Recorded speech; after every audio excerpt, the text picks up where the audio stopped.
Oh, hello, hello. Hello. Let's see.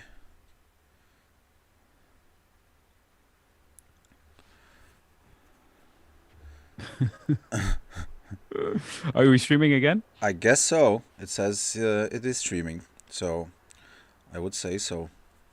Okay. I think Johan has to. Let me just refresh this as well on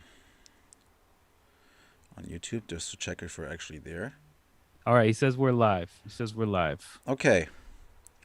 So hi everyone again.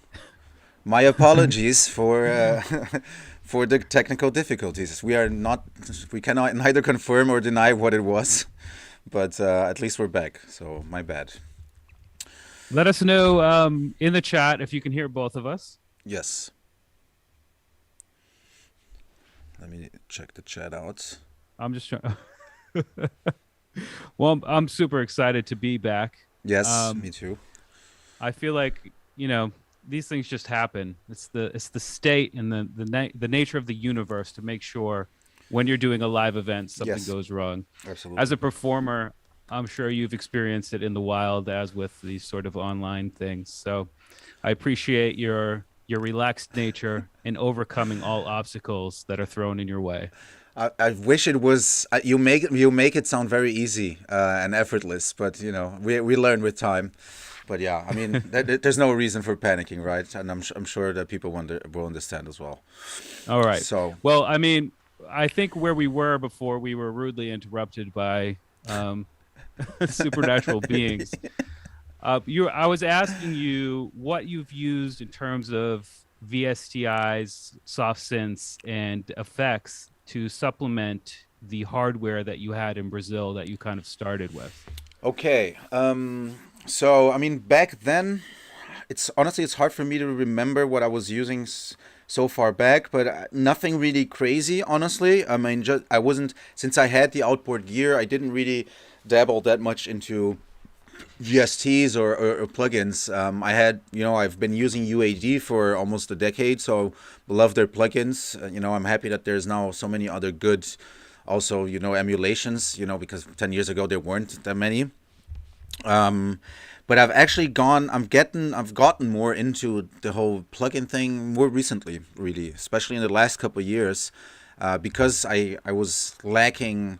I was using the same tools for a long time already, and I just felt like I needed something new. And that's where, as well, I realized that there was a way bigger offer as well in new plugins and developers as well nowadays than there were back then. Since I kind of just left that on the side for a few years. I do have a few. I mean, I love FabFilter stuff, for example, which I use. Their EQs I think are really great, especially the latest one, the Pro Q3, with dynamic EQing and everything. I think it's really useful. Can be really useful. Again, as I said, API stuff. Um, I do use some plugin alliance things as well. Some Slate Digital. I mean, I have the Arturia stuff. I try to use a little bit of everything, but at the same time, I also reduced. I used to be one of those who had a gazillion amount of plugins, and then you would get lost in the amount of stuff you have, and you wouldn't really know any of it. So last time I reinstalled all the things on my computer, I basically just installed the ones that I really know I use. But now I'm really into anything that randomizes stuff. Like weirdness is something that really attracts me now. There's a few cool, Tantra is a cool plugin that I used since the first version. Now they have the second one, which is pretty neat. I did some work with that on the track that I will show you guys. What else? There's so many cool ones. There's one from the developer called Slate and Ash, which I'm not sure if you're familiar of, called Cycles, which is really really interesting. You can do granular synthesis with it. You can just import weird sounds, and it will create patterns for you. So it's like super inspiring. I like it. I'm loving a lot of these plugins because they're made to be out of the box. And I feel like if I just let my I don't have a problem with just letting my imagination go and just kind of create music, but at the same time I feel like there is the risk of me ending up on a path that uh, doing something that I've done before in any shape or form. And I'm really into trying to find different things, different sounds, and just, yeah, new stuff for me. Alex. Yeah. So yeah, long No, I mean, long answer to a short question, basically. no, I mean, I think that's a perfectly fine answer for the question. It was quite open. I mean, we're all the plugin boutique side, huge fans of Fab Filter stuff. You mentioned Arturia. I'm just wondering specifically about Arturia and their emulations, as coming from someone with hardware who has kind of gone straight into the box or just in the box. How do you find the character in the, I guess the technology of emulating that hardware in the software realm, especially with Arturia, which are, I mean, kind of world renowned for just how good their synths sound. Yeah, I mean they are for a reason, you know. I mean, I remember when I used the first emulation I used from them was the first Mini V. Um, and I remember at the time there was another one called Mini Monster, I think, from a different company, if I'm not mistaken. That's some older stuff. But anyway, I never really felt that they were very good emulations until I came across that one. I really love it. I think they sound really it's really close and really true to their character, to the real character. I've actually never actually had a Mini Moog or a Model D, or a Prophet or a Juno. I actually I've been around them and used them, so I can say that it's. I feel like having that V collection is almost as having all of those synths. I would miss having them all around the room. That would be cool, and actually being hands on, which is something I love.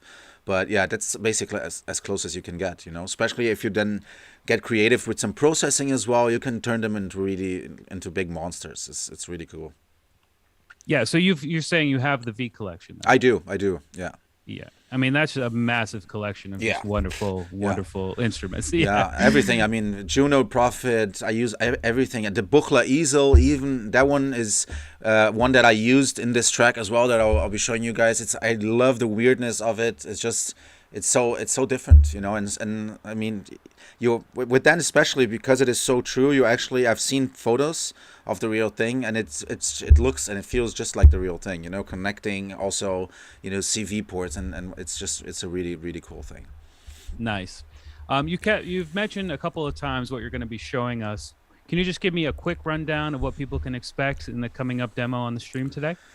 Yeah, like I said, I'm gonna be showing you guys some unreleased material. Me and Joshua, we were talking, and he asked, if there was anything that I would be okay with sharing. I was like, yes, definitely. There's a couple of tracks that I'm working on. They're not 100% done, so don't judge me too much on them, but they're 95% done, to be honest. And it's a cool couple of projects. They were done also with a good friend of mine, Stevie, called Transcode is his producer name.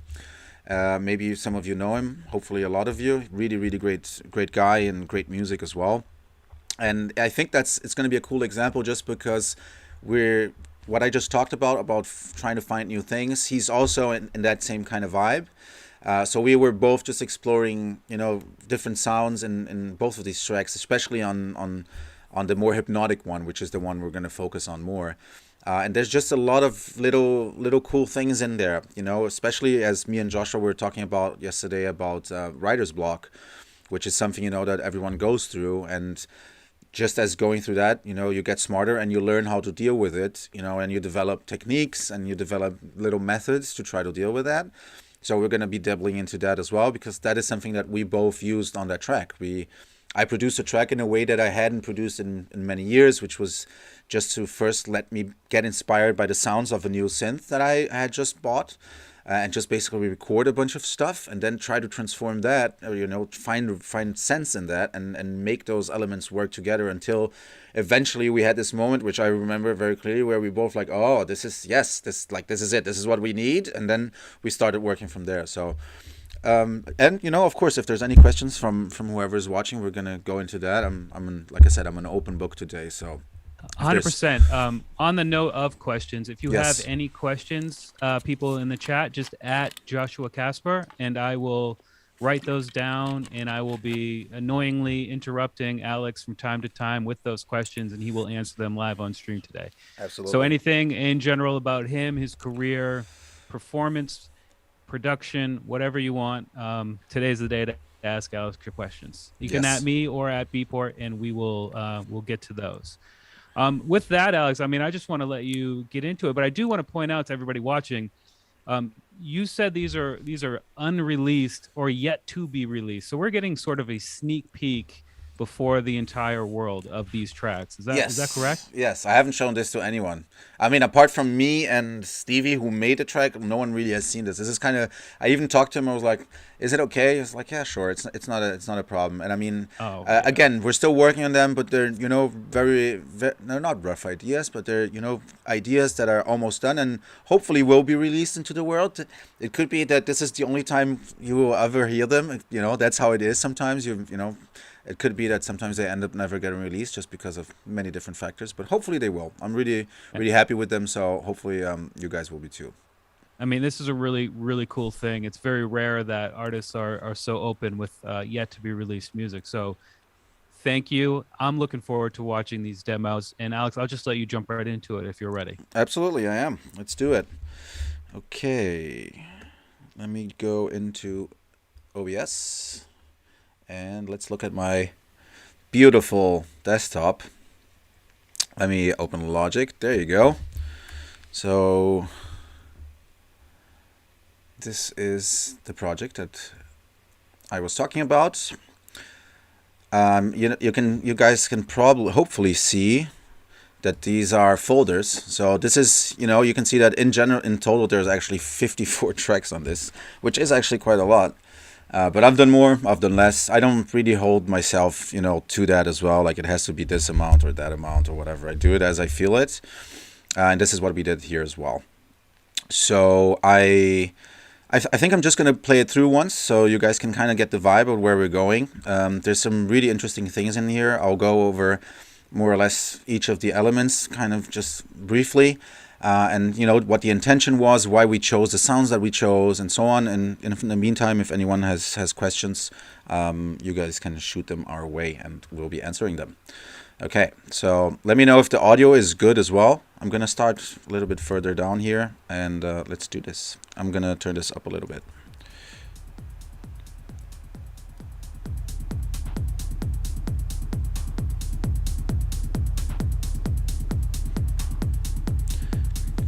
Can everyone hear okay?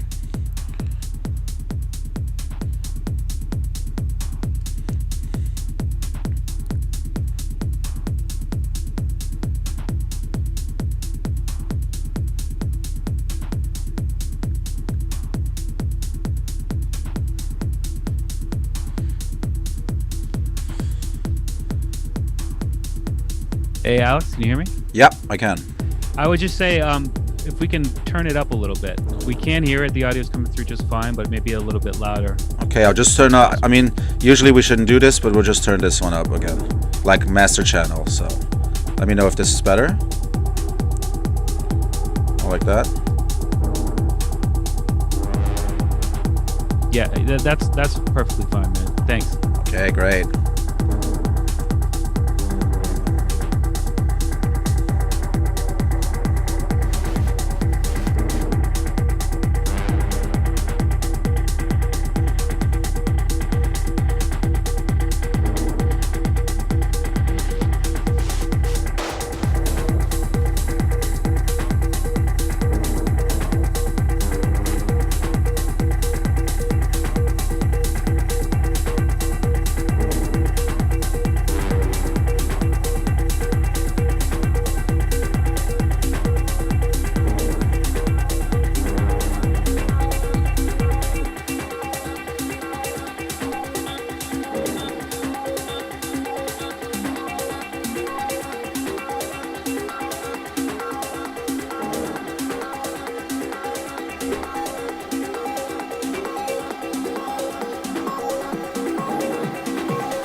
Okay, so I there I am. There I am again. So I hope you guys like this. Like I said, it's not 100%. Still, there's some things to iron out here and there, but like I said, there's a bunch of cool, little interesting things here that I think are worth mentioning. So first of all, the whole idea behind it, which is again one thing that I thought was cool, was that both me and Stevie Transcode, we were talking about doing some different things. He's super into different plugins and is always checking out also good deals at Plugin Boutique, and trying to see what's if there's any bundles at the moment. So that's really cool. He always introduces new tools, which is something that I really enjoy. And in this case, I had just gotten a new tool, which was the Hydra Synth. It's called. It's made by a company called ASM, which is a virtual analog synthesizer. So it is, it is real. It's an actual synthesizer, but it is a virtual analyzer. It doesn't have any analog circuitry, which for some can be a turnoff. For me, to be honest, it's not a turnoff as it would be in the past. Where you have this mentality of analog is better.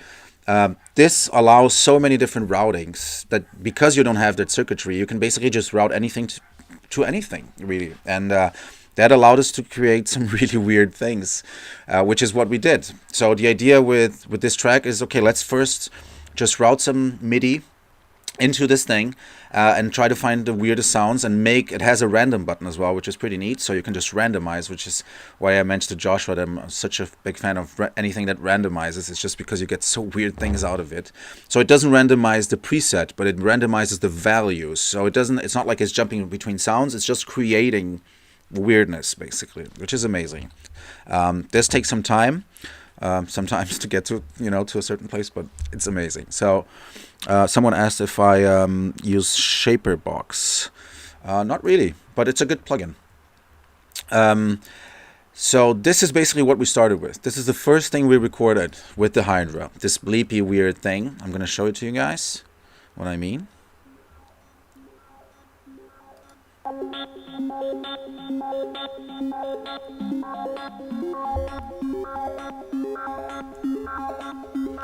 So it's just this weird, I think it was one long note, and I don't even remember, I think we turned on the ARP and it just went kind of on its own, but it was still hard synced to the clock in Logic. So it's, even though it's completely all over the place, it is still in sync.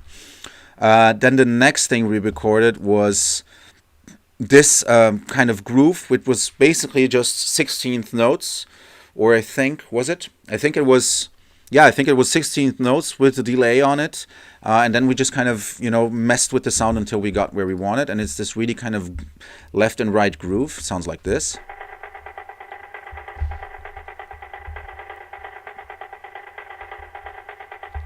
And that just, you can see here it's already in audio, but, we kind of filtered it in. And so there's always some movement, especially with these more hypnotic tracks. I try, at least, I think it's good to give every single element a lot of movement, not a lot in pumping motion, but meaning that everything moves, even if smoothly, in a way. So just to, keep the interest and keep it interesting and keep it modulating in some way. So we did that here as well. What else did we record there? Then we recorded the Paddy vocal. I think this is the one. This is also from the Hydra Synth. So again, we were just exploring sounds. This was, literally just an empty project with us just recording this stuff, basically. Until we kind of we built a beat around it. And then we kind of started having ideas. And last but not least was this synth here. And this one was created with the Arturia de Bochla Easel, the one we were talking about. I'm not sure if I have it open here. I don't, but I can show it to you guys. It's a really cool looking synth, but if you look it up, maybe Joshua can write it the name in the chat. Bochla Easel. It's a really good one, and it's very good for these kind of bloopy sounds. Kind of belly sounds, just these kind of things that are really kind of hypnotic. When it comes to the programming of this, honestly, I don't even remember, but it's really simple, and it's basically most of the stuff you're hearing here is a polyrhythm. I think some of you, or at least most of you, should maybe know what that is. You know, polyrhythm is, for example, if we take, you know, this, for example, this thing here, which is repeating, or, oh, that's not in the grid. Let me take something which is in the grid. There you go, this thing. So this. See how this repeats every 4 bars? So if we take this and put it like that, that becomes a polyrhythm, because it's going to repeat on a different place every time, basically. And this is a very easy, basic, classic way of making things more interesting and making them more hypnotic, especially when you have notes that are like an arp that is going up and down. If you make that into some kind of polyrhythmic thing, it just instantly sounds, you know, more kind of involving, just because it's not repeating on a 4x4 basis like everything else usually in techno. So we did that with this one as well, just again to make it a bit more interesting. And that was more or less where we started with this whole thing. And then we like I said, then we basically built the beat around it, which I can show you guys. It's also nothing really crazy. Basically, if we go into our low end here, you can just isolate that and play that out.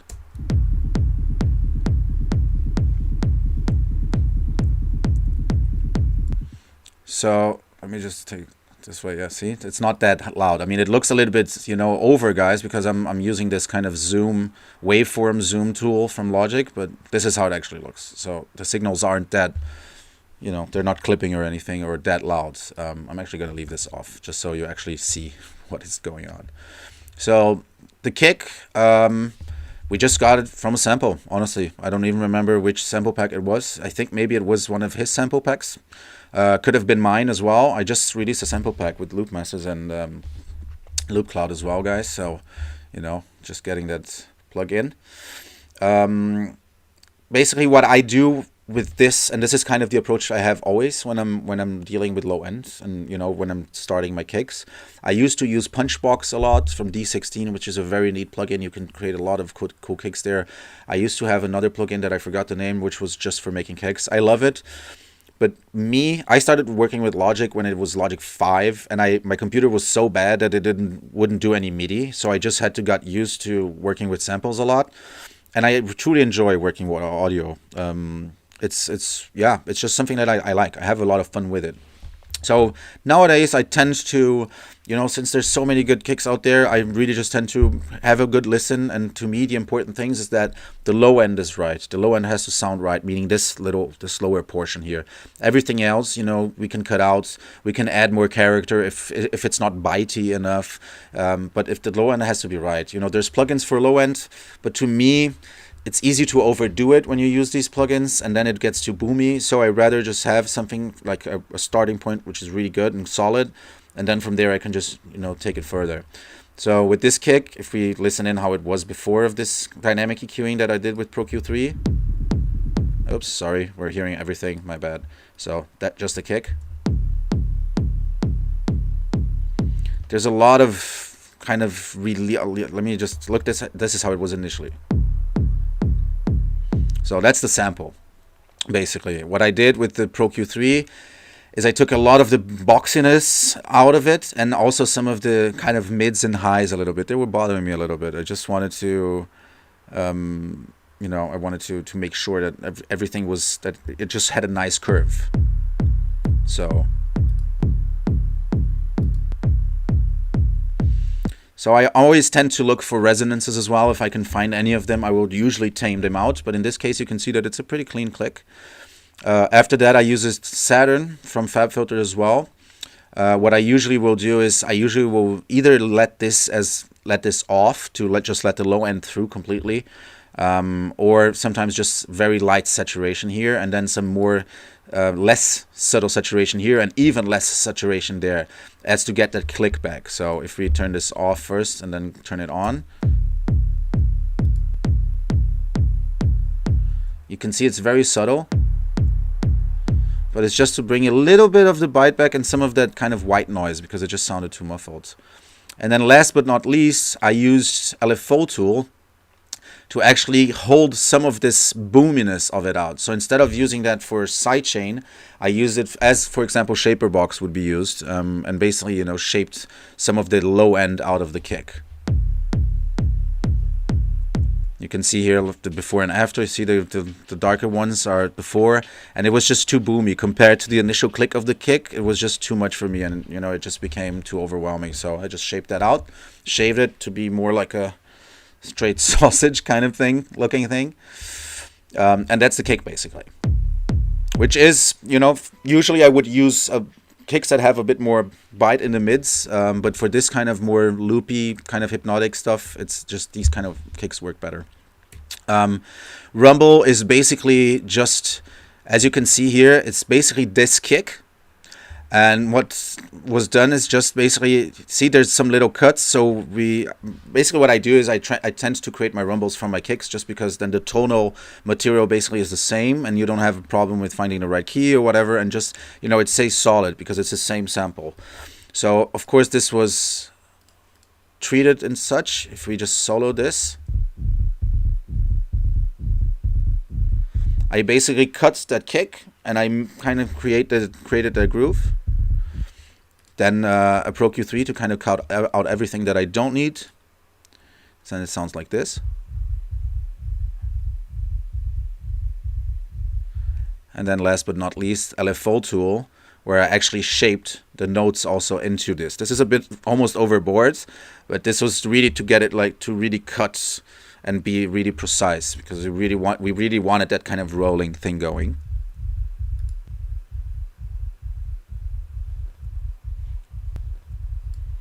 And then with that, you kind of get this cool kind of groove thing.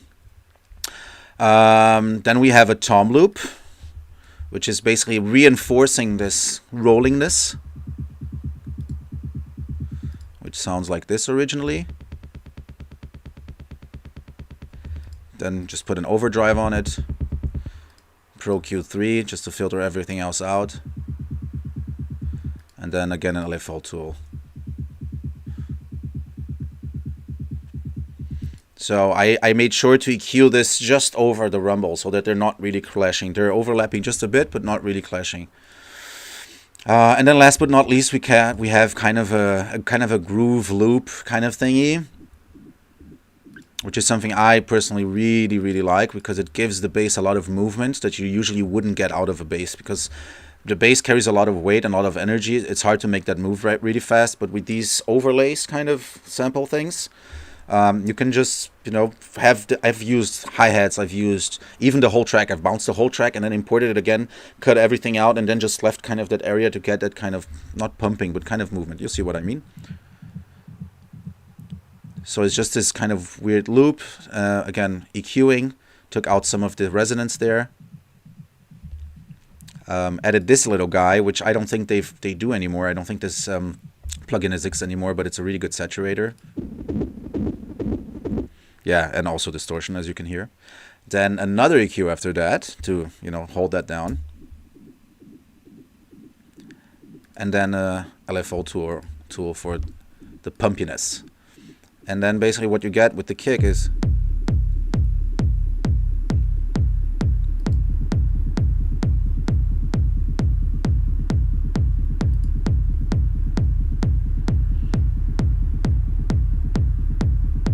and that's more or less it. I mean, it's pretty straightforward, really. It's more about choosing the right elements, at least in my eyes, and you know, making sure that especially in the low end things aren't clashing and you're not overdoing it.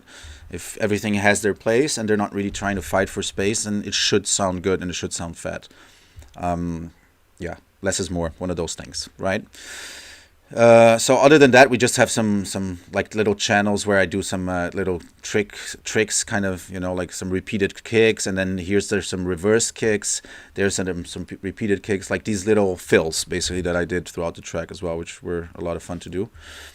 And I think that's also a great part of these kind of tracks, because as you guys can see, there isn't really one theme. I mean, there is a bunch of themes that go throughout, but it's not a track that kind of just, as many other tracks, you introduce something, then you lead into the break. That thing gets basically, presented then, and then you have a huge drop. In this case, we change. Basically, in this part we have one thing, then the next section comes in with a different thing, then the next section comes in with a different thing, and so on and so on. The only thing that stays throughout the whole track is this hypnotic kind of droplet synth from the Buchla easel.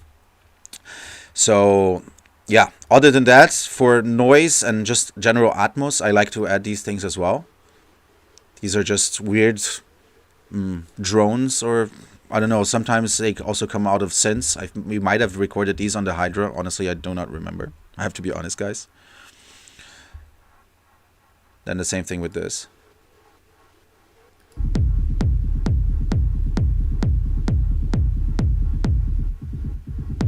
So this is something that I always use as well. It's great to like just bring in a bit more of texture really into the track. When it comes to the hi-hats on this one, it's also pretty straightforward, really. There's a couple of closed hi-hats that complement each other. This is something that I do also quite often. Layering, something I like. Instead of trying to find that one hi-hat that is perfect for what I need, I can just get to that same by layering different things. And by doing that, you can control these individual layers as you wish to make them, make it more beefy or more thin or whatever, and you have more control over that one sound, that what sounds like one sound but really is several or a few, let's say. And this also gives me, at least what I like, gives me flexibility to introduce them in a different order. So if I have two closed hi-hats that then become one bigger closed hi-hat, that's more interesting than just having that one big guy, basically being repeated out through the whole track, at least in my opinion. But if we just kind of go through them really quickly, it's just I think 909, if I'm not mistaken, with a transient designer, just to take a little bit off of the attack. Then there's a second closed hat, which is, has a bit more release and is more of a loopy kind of thing, brings some more swing into it. Then I have a running hat. Same thing. It's just, programmed a 16th with an EQ on it. Where on the EQ, again, I'm always looking for these nasty resonance, especially on hi-hats. They can pile up and it becomes a nightmare, honestly, sometimes. And you're not sure where the ringing is coming from. I mean, probably everybody's been there, You don't know where that weird noise is coming from. It's probably from all the little resonances, under each other or over each other, basically. It's terrible. So I'm always looking out for those. And this EQ is pretty useful for that, because you can listen in. I don't know if how many know this, but you can actually listen in. There's this headphone thing. So you can take this and then you can literally just listen to whatever you're looking for, which is pretty neat, I have to say. And I use that all the time. After that, there's this kind of loopy loop called shuffle loop.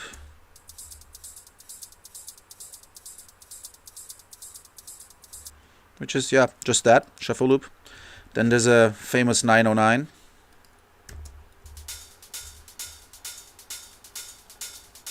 Just that classical open hi-hat sound, which I think just goes with every techno track ever, or most of them at least. I just love it. It's such a classic sound, and it just works.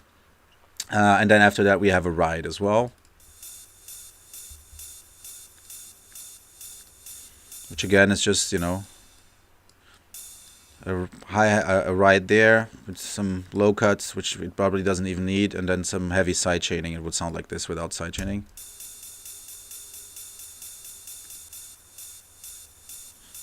So these kind of rides, I like them really pumpy. I think it's cool.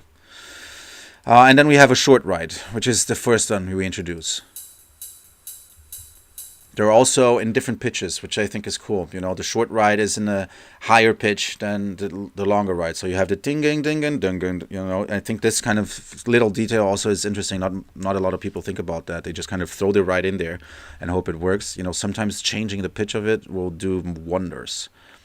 And perk loop.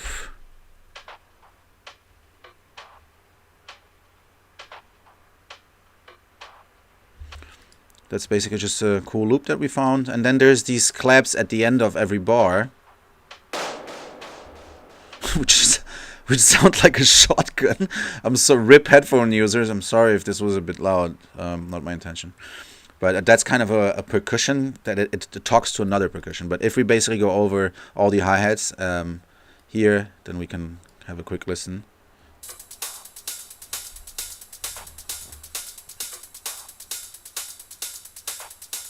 And then there with the ride.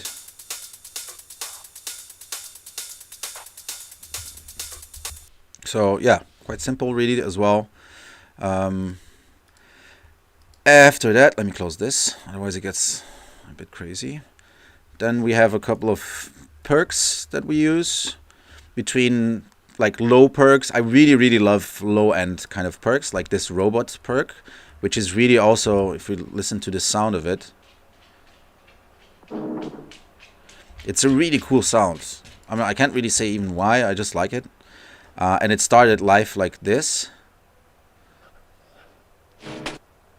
It's really kind of a reverse snare almost-ish. So again, got overdriven a lot. An EQ to basically clean everything out. Then a widening plugin. This one is pretty neat as well. I mean, it only does one thing, but it does it well as well. Wider. Then reverb to kind of just give it a bit more body. Very short one though. Then again, this combinat to kind of warm it up. Give it a bit more oomph. And another EQ, just to be sure that no of that nasty low end, because this thing creates a lot of low end, as you can see there. See that? That is nasty. See? In and out. So always have to look out for that. And, you know, I rather EQ too much than EQ too little.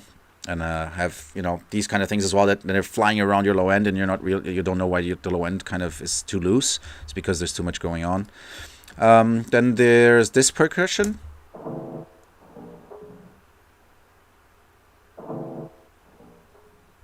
And this other metal one.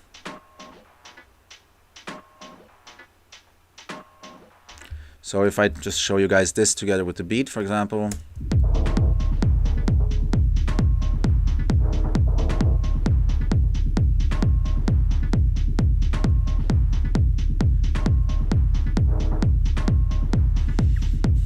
So again, it's kind of that question and answer thing. You know, if you add the hi-hats.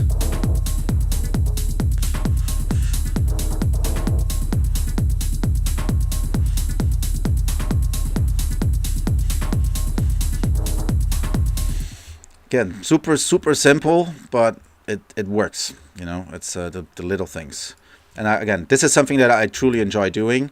You know, messing with audio and just finding the right places, positioning, and it literally goes like on, you know, this is all little folders because this was me coming around, putting that there and then putting that there. And then, you know, Stevie, you know, he would do the same. And then maybe we're like, what if we move this there? Maybe it will talk to that other thing better. So it's a process really of going back and forth until you kind of find the best conversation in you know, within the elements that you have on the track.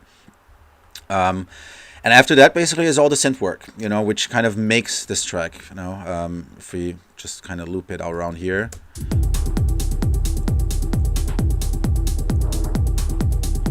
Then we basically have the paddy vocal, which is now just looped. You know, you can see here that we're filtering it in with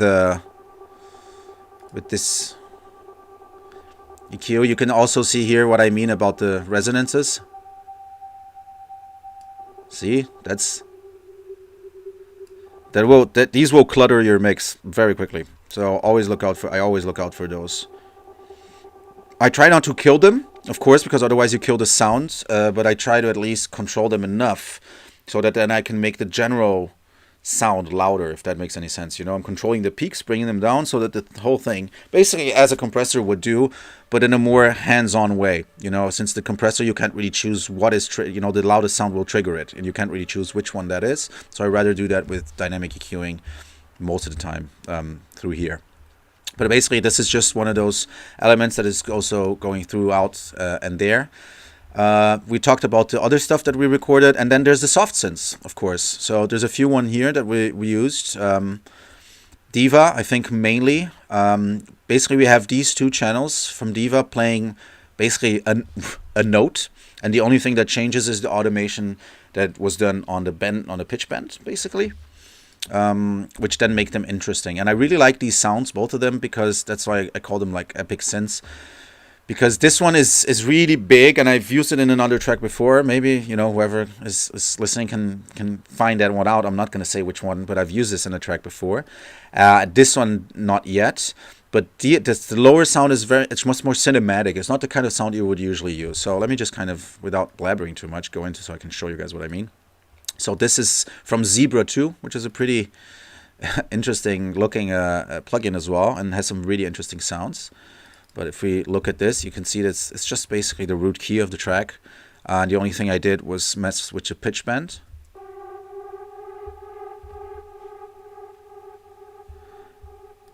And then on the next one, as an answer, it's basically going down.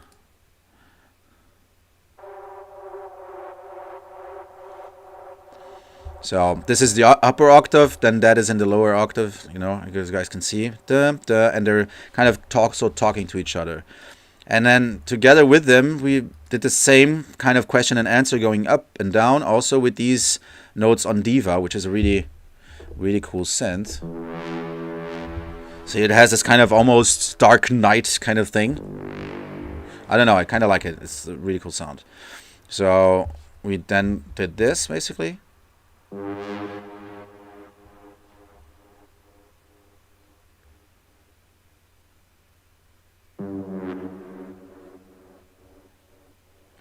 So again, super simple, but when you put all of them together, it kind of becomes this really cool conversation.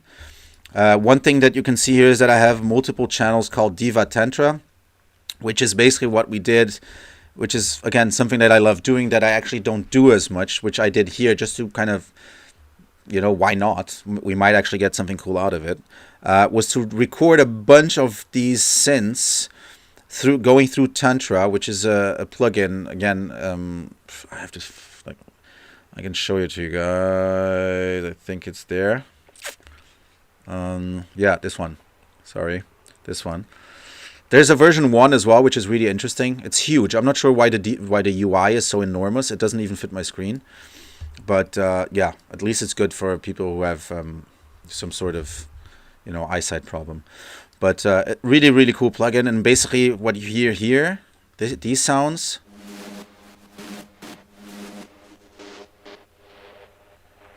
are just some random weirdness that was created with Tantra. And then what was done there was that we used these together as a way to have them talk to each other. So let me show you what I mean there. There, we have this note, and right after this kind of audio comes in. So we have, it sounds like this. Look.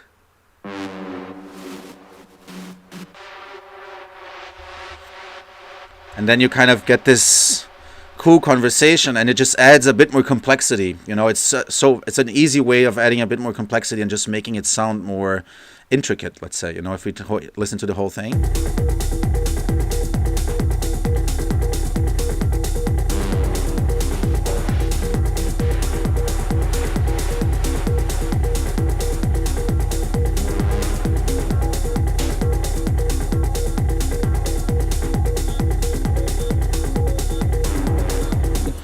And I mean, the sounds themselves,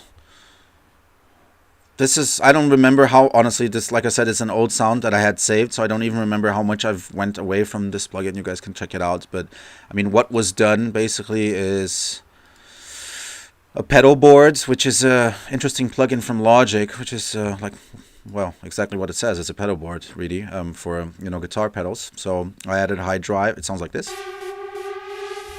So I added a high drive and a retro chorus, and it sounds like that. Then an EQ to kind of cut out the lower parts, an LFO tool, the LA2A classic compressor, which I love to death. I really love this one. So simple, so easy, so straightforward, and it does its job perfectly. Unless you're doing drums, because it has a really slow attack, but I mean, not really slow, but slow enough that it could bother you. But for general use, definitely my go-to guy. Like for compressors, for vocals, for synths, even as just a technical compressor where I just maybe have a bus where a couple of synths are coming together, and as the cutoff opens up, you know, it gets so loud, I use this guy to just hold that signal in place, basically, so I can mess with the cutoff as much as I want, and it will be always the same loudness, basically, or more or less the same loudness. So yeah, classical one, really helps. So you can see it's holding 7 dB. Then I added another chorus to make it kind of weirder. Another EQ. And last but not least, a one knob filter from Waves, just to, you know, be able to write the automation up and down, basically.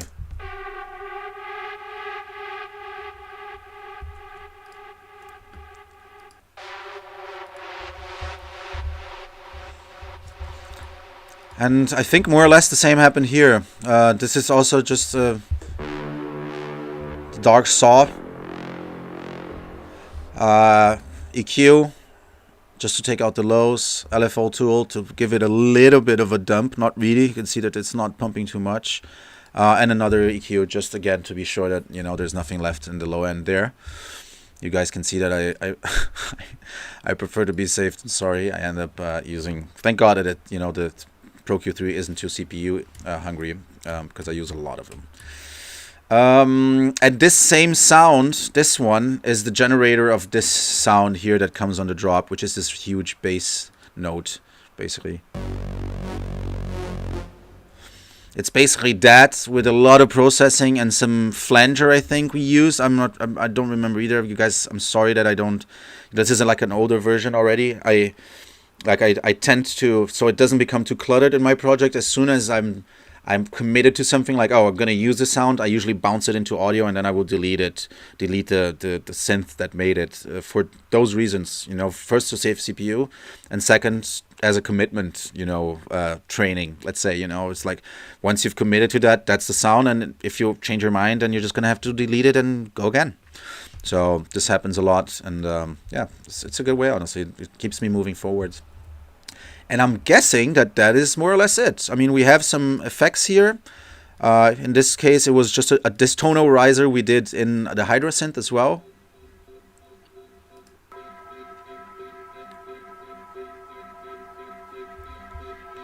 Then we have a tension, which I think is, you know, tension is always important. And, you know, nothing fancy happening here. I'm literally just fading the audio in, you know, as our break progresses. And I use the Virus TI, just to make this weird sounds that we ended up using as well.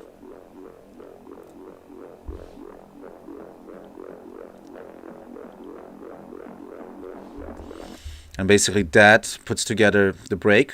Only other thing I did, which I actually rather not kind of mention. This is kind of forbidden. Not really, but what I did is I had used here in the first part of the track, what we did was I did this group called Loopy Synths, where all the kind of loopy bloopy synths are in, basically all of these. And I added a bit crusher to that, and I basically wrote this automation, you know, for the bit crusher, so it basically is downsampling and adding a mix as this is progressing, basically. So this is how it's going to look.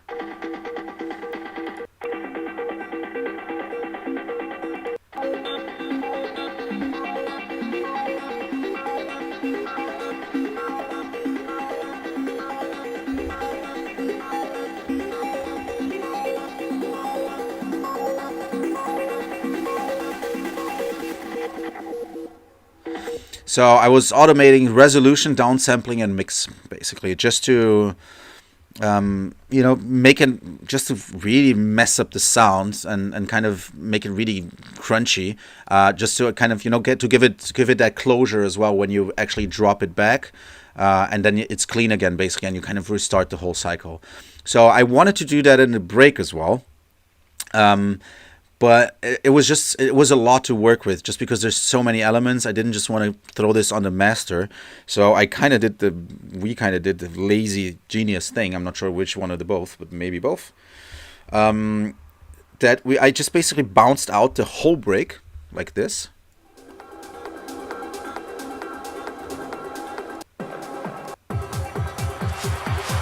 So basically, just the whole break. It bounced the whole thing out, put an EQ on it, so we're cutting most of it out, especially the highs and the lows, just to avoid phasing issues, because in theory, if I just left it as is, you know, it would phase a lot.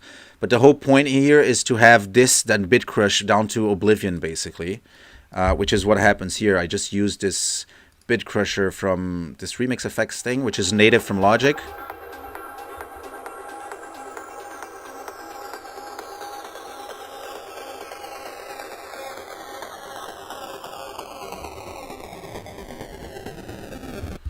And just went crazy with it. It sounds crazy when you listen to it by itself, but when you listen to the whole thing, it kind of makes sense, like that.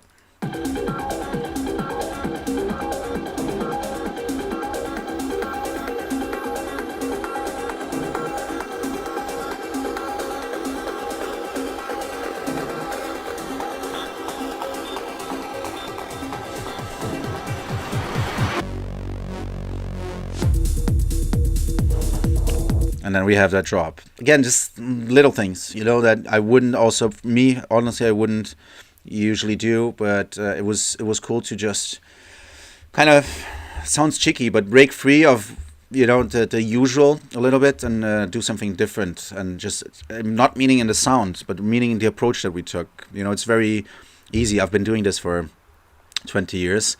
It's very easy to get caught up in your own little formulas, your own way of doing things.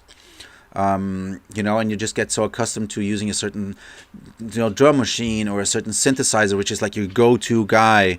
So, you know, someone even asked me, what is my go-to VST? I don't really have one. Like, I have a bunch of synths that I like. You know, I have a go-to guy for my EQing, maybe, you know, which is Pro Q3. But when it comes to go-to synths, I just don't, I have, like I said, maybe a dozen that I really like and that I use, but not just one that I absolutely love. It used to be Diva for the longest time. Diva was my absolute favorite. But, you know, there's so many new cool synths. You know, Vital, for example, is really interesting. It's a very interesting synth, the way it is built. Like we said before, the whole Arturia collection is amazing. There's so many good things in there. From Yuhei, I really like stuff that Yuhei does. So they have, you know, you've seen, I use Zebra and Diva on this track.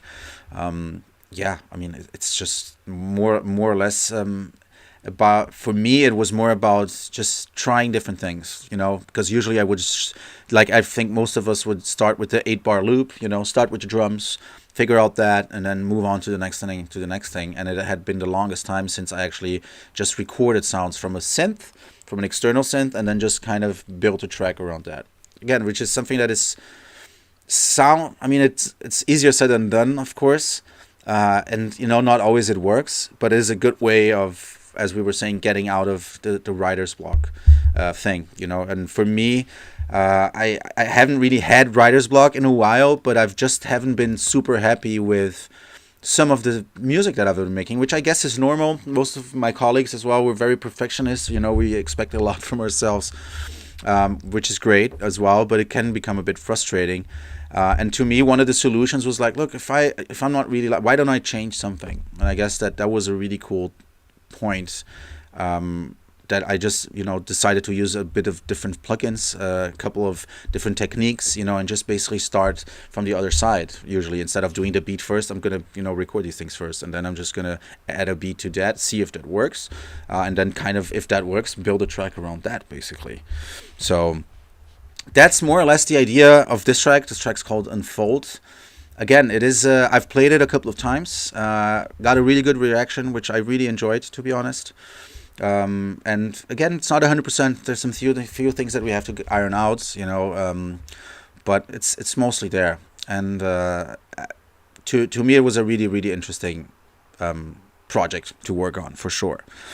So guys, if you have any questions as well about this or anything in particular that I basically just said, I've been talking for a while, non-stop. If you have any questions, shoot them my way. I'm looking at the YouTube. Joshua is probably looking at the Twitch channel. Yeah, I'm here. Yes, Alex. there you go. I know.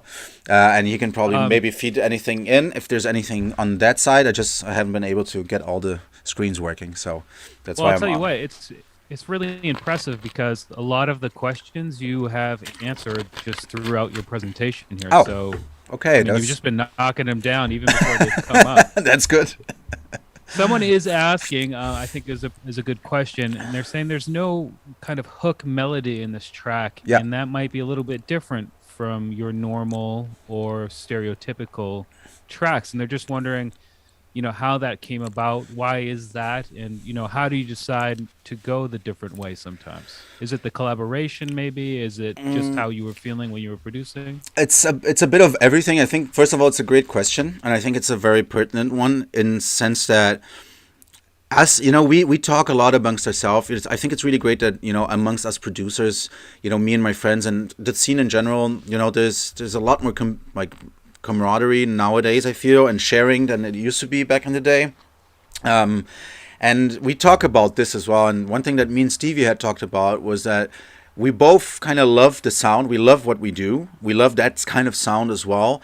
But at the same time, a lot of the things that we love about it got so overused and kind of reinterpreted thousands of times, and it just became. Sometimes when I hear certain notes, which I wouldn't usually love, I'm like, oh, again. Because it's just kind of more of the same, and that's not bad. You can do more of the same forever. There's plenty of bands doing that, and they've been famous for years.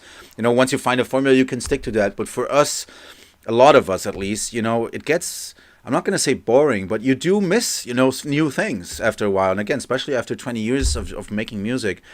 It was interesting, basically answering the first part of that question. It was interesting trying to do a track that doesn't actually have a hook. This is what I meant when we have a few percussive elements. We have the kind of blooper thing that runs through the whole track. Then we have that groove that we did, and everything else, is basically around what percussions come in and what synths come in to complement that. So you basically have the synths in this first part there.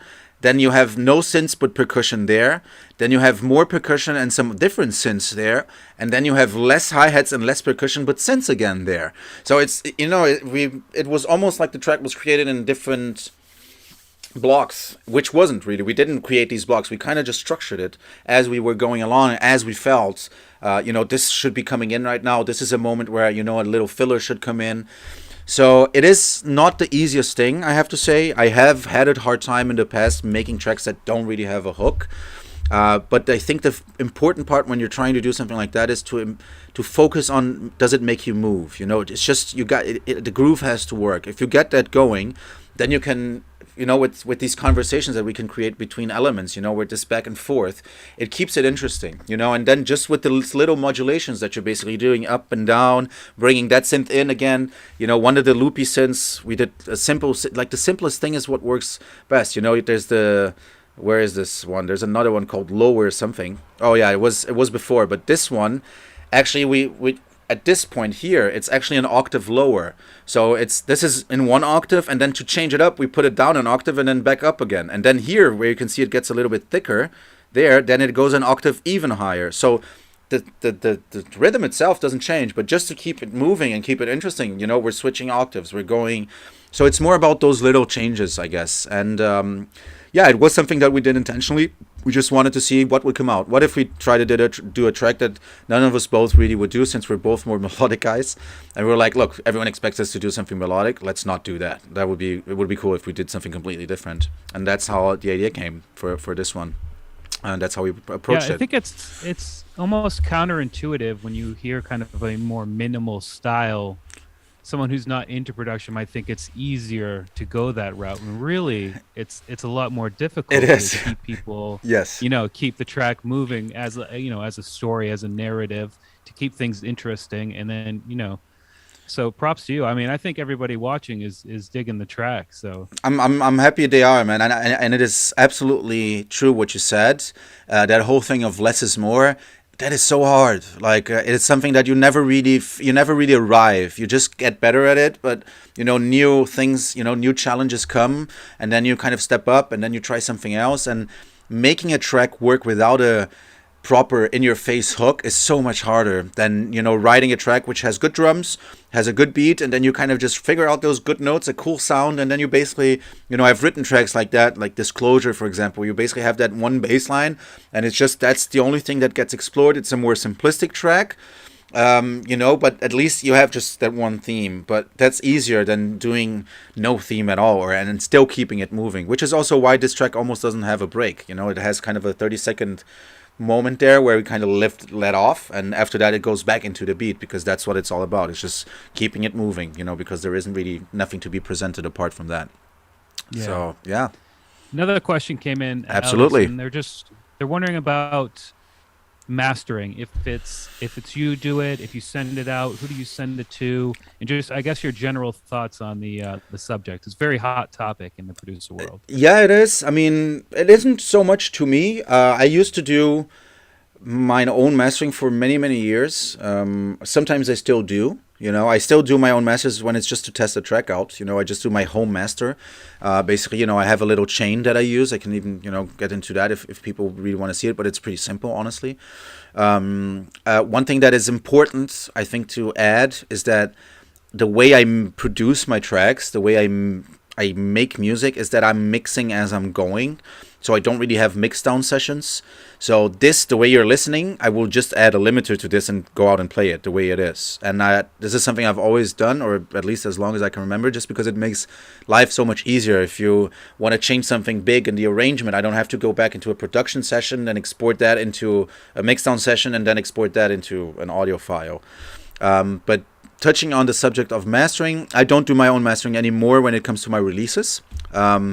One of my best friends in the world, and the best mastering engineer I know, at least, called Carlos Pinheiro. He's a guy from Brazil. He works in a studio called Tree Mastering, like the tree, an actual tree. You can find him on Instagram, Tree Mastering. Great guy, has such a great ear. He doesn't produce music, which is something I love. So he's very neutral. He doesn't have a favorites kind of genre as well. He's a very, very neutral guy, and I think that he is what mastering engineers should be to artists. They should be neutral. They shouldn't be judgmental about the music itself, but just about the technical aspects of it, which he is 100%. Most of the time, thank God, I will send stuff to him and it gets mastered right away. Sometimes he has notes, like, man, there's too much low end, or your low end is, too stereo. Maybe do this, do that. But again, we've been working together for years, so we just kind of understand each other. And I mean, he does all of the mastering for Victor Ruiz as well, for Thomas Schumacher, for a bunch of people. I mean, different labels and a bunch of people. So he has a big portfolio. A great guy. I feel, if you ask my opinion, that we shouldn't master our own music. I think that, for me, I love having someone else master my own music, because I've already listened to that track a zillion times.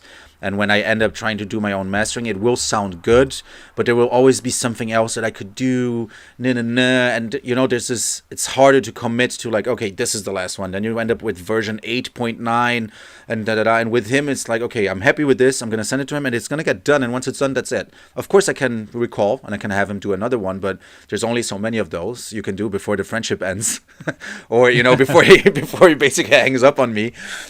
So I, if you ask me, I rather have someone else do it. I think that most of my colleagues will do the same. And I think that it is super healthy to have someone that is neutral and outside of your circle to do that for you, because they will have a different vision on it as well. Of course, you have to have a good relationship with them. That's really important. But yeah, I can only recommend him. So that's, if that was a question. I don't do my own mastering anymore. He does, and I can only recommend him. Super cool guy and very great professional. Great. Yeah, I think that answers the question. It is great hearing you talk about the fact that he's not a producer. And it's some people who are just getting into music production don't really realize that it's its own craft. It's its own technical. Absolutely. You have to really dedicate yourself to be able to do it right each and every time. And being able to come to a track without a favorite genre, just kind of really tackle the track for what it is. I think, that sounds great. I'll definitely check. No, it's definitely, like you said, it's absolutely a different art form. It is something new. It's not something that every producer does well. And this is something that I've experienced, also from having other people master my music. Hey, like, sometimes they will even ask, hey, I've just opened this mastering business. Can I do your thing? And in some cases, they're amazing. In other cases, you're like, ooh, no, thanks. and the thing is, like, it takes time as well. And I think that for him, in that case, being I could be completely wrong. Please, excuse me if I'm wrong, but I think that for him not being a producer, not even, I mean, he is into electronic music. He loves our music, but it's not something that he will also listen to in his free time. So when he gets to his studio and he's working on that, it gives him this outside view and very cold analytical view of everything. It doesn't, and that I think is very, very precious actually. There's a lot of great insights I've gotten from him.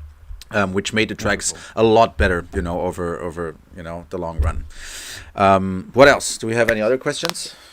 Someone's wondering, just a real quick, what's the name of the track? It seems you've already named it, right? I think yes, it's called Unfold. It's up here. You can see it in my upper corner. Okay. By the way, Joshua, should I go back into your view, or should I just stay here? Because I just realized, I'm talking to you, but no one can see you. I'm bad. My bad. Wait, let me go. Let me go back there. There you go. Joshua's back with us, just for a second, just while we're answering questions. Right. So what else?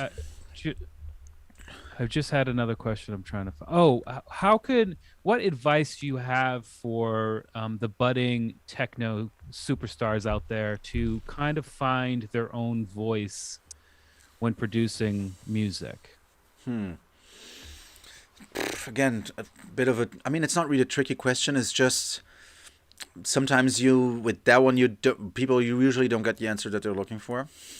But I'm going to tell you something before I answer that. I sometimes feel to this day that I haven't found my sound yet. And I guess this is something that is similar with other colleagues of mine. I mean, it's easier for others to point and in a good way put their finger on a certain sound and say, oh, this sounds like Alex. I can hear that this is him. I can't. I know that it's mine, but if you would, you know what I mean? It's weird for us to analyze our own thing. So I guess what I'm trying to say is it's not you. You're not going to find that sound. That is just going to come, and the only way of getting there is, through time and volume, basically. I'm not saying do 100 tracks a year. I mean, if you want to, of course, but I'm not saying the more tracks, the better. I'm just saying that the sound will come as you experiment and as you find certain sounds that you like more than others. I like more of this kind of sound instead of that kind of sound. I like more this kind of kick instead of that kind of kick.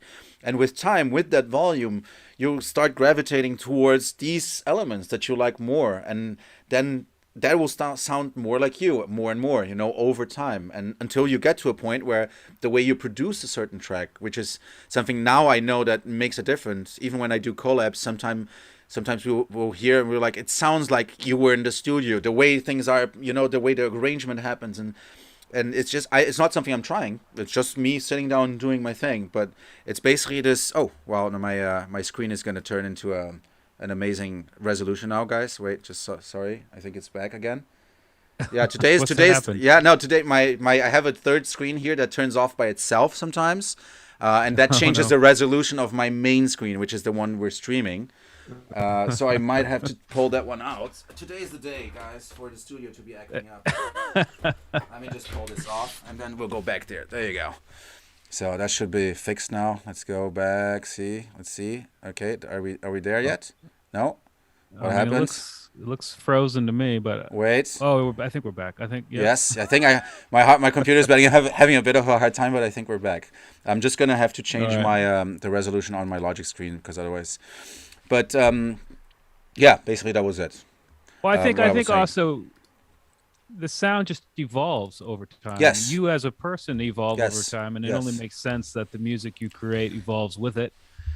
And for people who are just tuning in, it will be archived on the Plugin Boutique YouTube channel. So if you missed it or you want to go back and rewatch some of the techniques that Alex was graceful enough to show us, you can find it there on Plugin Boutique's YouTube channel as an archive video.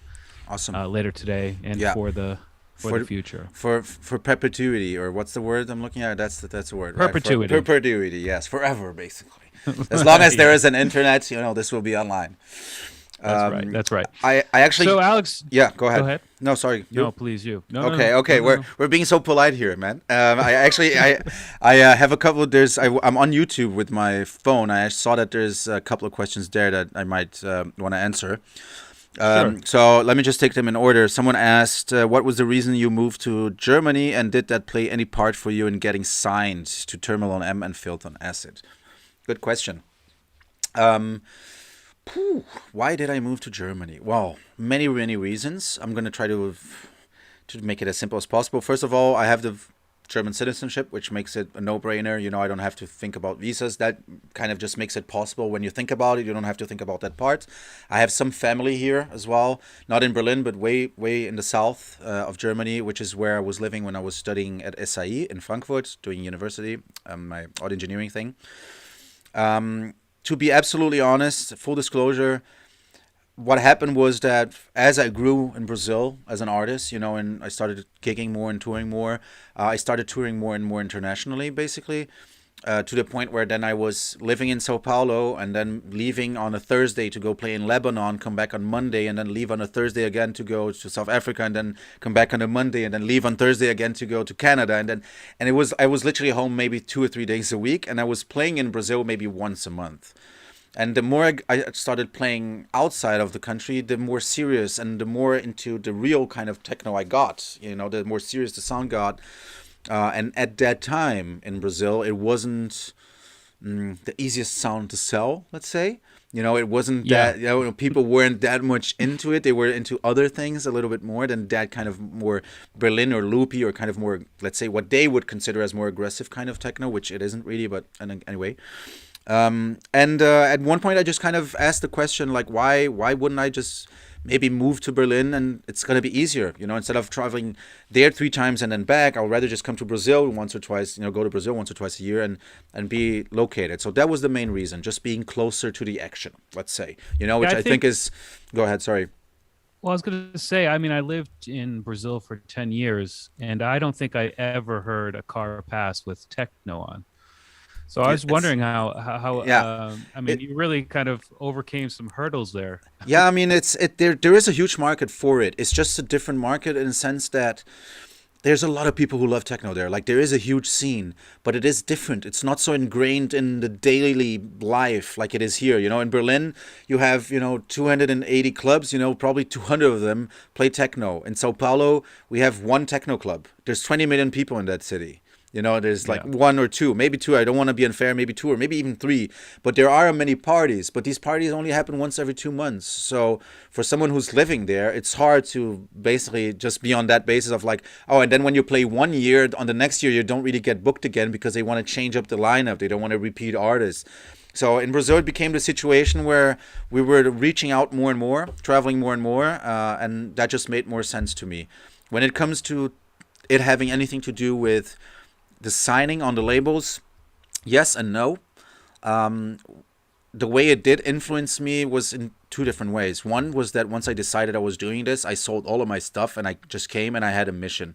I was like, I'm doing this, and I really sat down. Like I said, I sold all of my stuff, had my MacBook, these exact headphones. I bunkered down and I made music for, I don't know, a couple of years. Especially before the pandemic hit, like I was really active. And this started a little bit before I moved. So let's say beginning of 2018, when I knew I was gonna move, I really started going for it, and this kind of, went throughout a couple of years. So that influenced me in that way, yes, because I was just more driven because I had, that commitment that I had made, which maybe I wouldn't have been as driven if I was still in my mom's basement back then, which is where I was making music in Brazil. But also, being 100% honest, I met Monica Kruse here, because I was in Berlin. Through a mutual friend, I got invited to a dinner. So we got a kind of, hi, I'm so and so. Hi, that's it. That was it. We never spoke again. And then one day I saw her at the airport. And I was like, and I was super like, should I go up there? She's probably stressed. I don't know. She probably doesn't want to talk to strangers. She doesn't even probably remember me. But I always travel with 3 USBs. It's usually one of them only has my own music on it. And at that time, I actually had a USB traveling with me with some demos just in case I ran into someone.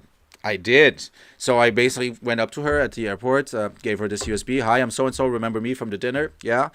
And I gave her that, and she was going to a gig. I was going to a gig. The next morning, I got an email. She had tested the tracks out, and she wanted to sign them. Oh, So wild! Like yeah, she tested them live yeah, at yeah. a show. Basically, yeah. Oh, She listened to them in the studio in the hotel. She thought it was cool, and then she tested wow. them. I think a couple of them out. She was like, "Yeah, I really like it. Let's do an EP." I was like, "Yeah." So What? so That's an yeah. insane story, man. Yeah, Yeah. so I mean, yes, me being here definitely helped. It would have been a lot more difficult if I was in Brazil. So I'm saying this and I'm giving you these two sides because I do believe that being close to the action makes a difference. But I also believe that you actually have to do something. It's like just living in Berlin doesn't really make a big difference if you're not Yeah. getting out there, and if you're not taking these little chances, like seeing them at the airport and then being like, look, I'm going to give you this. I hope that you don't hate me for it and I hope you like it. And I'm not Yeah. burning any bridges here or whatever, maybe because if she hates it, then she might not even answer emails in the future. I mean, this happens, if you send them really shitty music, they'll discard you and they're like, ugh, and then they don't even get the other emails anymore. So yeah. Yeah, it is important to know when it's time to start sharing your music, Yes. publicly and with, if you happen to be upon someone who is in the scene already and well established, you need to be you need to be ready. Yeah. So it's luck and preparedness that are two key things there. Yeah, but I mean, it's one of those Um, things with luck. Also, just to add, this as well. Most people know this, but it has to catch you running. Basically, it's like creativity. yeah. I believe that I have never had a brilliant idea on the toilet. Never. I have never had a brilliant idea sitting on my couch. All my brilliant ideas came when I was probably 2 or 3 hours into a session already, and then you kind of Right. something happens, and then that inspiration comes. And I feel the same thing happens Yeah. with luck. If you're chasing it, then things happen, things fall into place, and yeah, Right. you get those chances. Good life advice. Yes. All around. There you go. Thank you. Buy my book. got it. No, I'm just kidding. links in the chat. Links in the Yeah, chat. I'm just kidding. Another question that came in is, why do you find that the Pro Q3 is better than a stock EQ, like the stock EQ in Logic, for example? I cannot technically answer you why, but I remember, and it's a cool question because this is actually what sold me on UAD plugins at the time.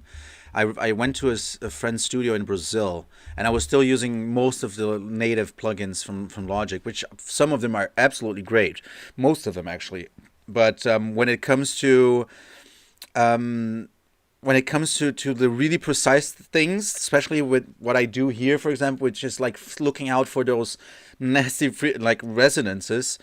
I remember that he basically used 3 different EQs, cutting on the same slope, on the same sound. And then I could hear the Logic EQ. I could then hear Pro Q1 at the time. It had just been launched. And he also showed me Cambridge, the UAD plugin, the Cambridge EQ. And it was clear to me the difference that it made, especially from the Logic to the Pro Q1. I was like, wow, this is the same frequency, same slope, everything. Yeah, and I could literally hear how tighter the bass got because that slope was pushing those lows upwards slightly, when you have a more aggressive slope. And that just made the whole low end sound so much better than with the Logic EQ. So again, I have nothing against the Logic native plugins. I use a lot of them. But when it comes to EQs, I like to be as precise as possible. You guys can probably see that I'm really picky. I really look out for those frequencies because I really believe that it's the sum of all those things that sometimes can mess up a mix. It's not that one little thing that you forget, but it's when you have 2 or 3 things that are kind of battling for the same space, or you have a certain resonance and they're too close to each other. So yeah, it's just one of my favorites. I think it's the way the UI was designed as well. It's very intuitive. You basically have the analyzer right there, which actually answers a question someone else made here on YouTube. Which one is my metering plugin? So for metering, I actually used the plugin that is made from RME, which is from my sound card, which is called DigiCheck, which is this thing here. Let me just go back to my Logic screen so people can see it. This guy, sorry. So this is the one I use for metering. I actually do look at LUFS levels not when I'm producing, but when I'm mastering. I want to be, honestly, now I kind of hate the loudness war and where we've come to. Everything is so loud, but nowadays, so I feel like my tracks are on par with the rest. I stay between 6.5 and 8 LUFS, which is really plenty loud, honestly. There's people who go even louder, but answering your question, this is my metering plugin. It runs on itself, so it's basically anything that comes out of my speakers go through this. Logic, Zoom, whatever. So it's always on, and it's always also on a different screen on my side here, so I can always just have a look at it, which I think is very useful. And this is courtesy of Weber, the producer, also a great friend. He was the one who I didn't even know that the RME offered this, and he was like, "Hey man, why don't you download that metering thing and use it all the time? It's really great." And I did, and I have been doing since, because it's so easy, and there's a lot there that even when choosing sounds, for example, this is something that I will do a lot.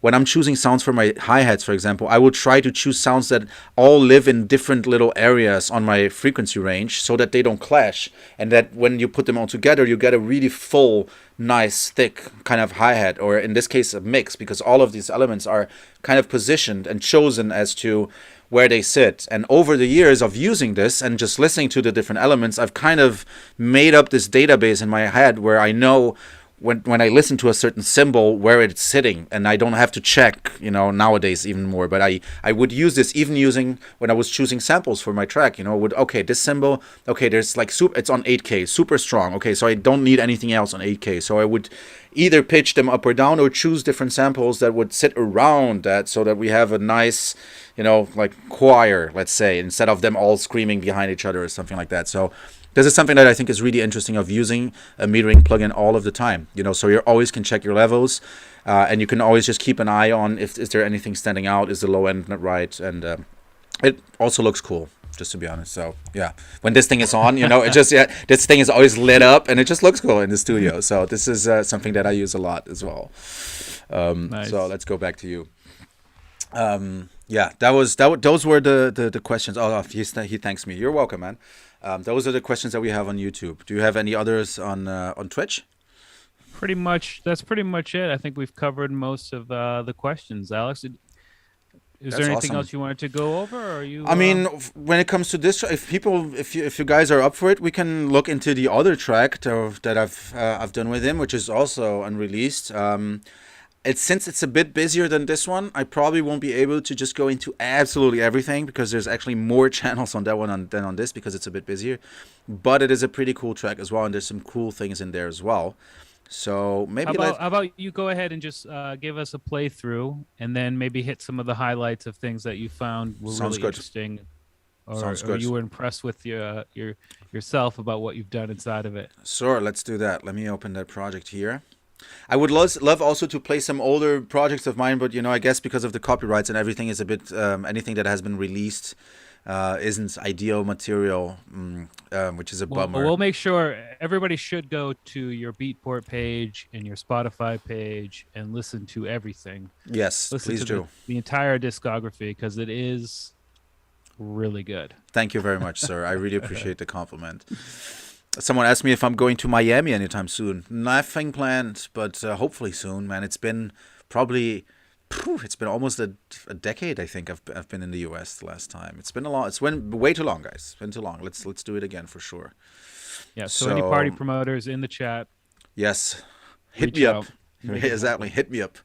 So let me just check if the output on this one, yes, it's all good. So we should be good. Let me change into the Logic view. Just a second. There we go. So this is the other track, which is also at 132. There's an interesting, funny thing about this one, which is kind of lazy and genius again at the same time. You guys can see it. This is basically the break of the track, and you can see that everything here is muted, most of it at least.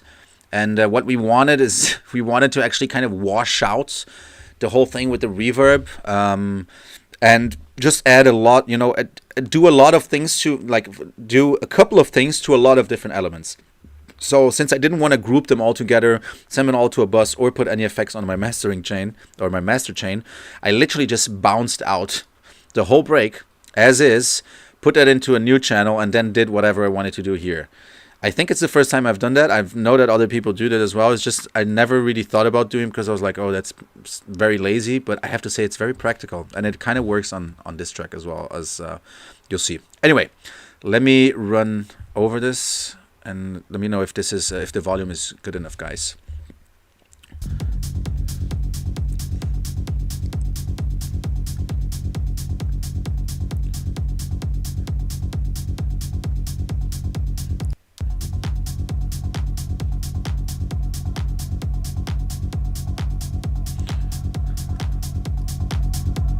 Maybe a bit more.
So quite busier.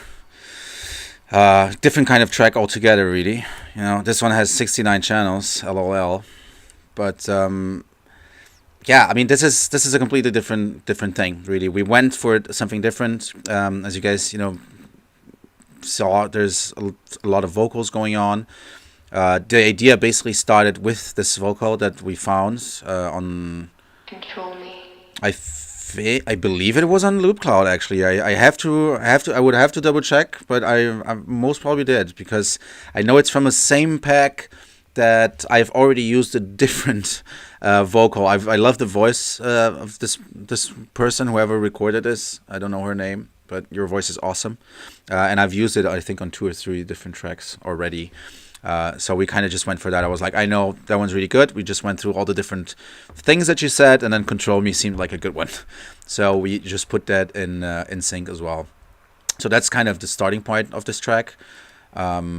We have some different things as well. Like we used the Hydra again to kind of do this hypno perk thing,